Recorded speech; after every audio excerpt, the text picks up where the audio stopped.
最近咧，我見到嗰啲行山嗰啲避太陽嘅裝束咧，直頭好似着嗰啲生化危機嘅啲保護衣咁。咁啊，平時我有時都會滑下水啦。咁我都喺度 struggle 緊，究竟搽唔搽防曬好咧？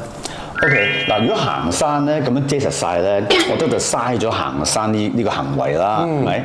咁就如果你話你去滑水，咁你貪靚啫。唔係啊，咁但係如果我唔搽咧，咁我又會 burn 我啲皮膚，我甚至乎會起水泡嘅。哦，咁當然啦，你曬得好傷嘅話，就一定係唔係好事啦。咁所以我哋諗嘅，以前我哋叫咩啊？太陽油。而家叫防曬，所以以前太陽油咧就係保護你唔會曬窿。而家防曬目的咧就係唔好曬。咁一唔曬嘅話咧，你就少咗紫外線啦，同埋甚至有好多唔同嘅光線啦，對我哋身體都係好事嚟嘅。咁所以咧，如果你話我貪靚嘅，無可厚非。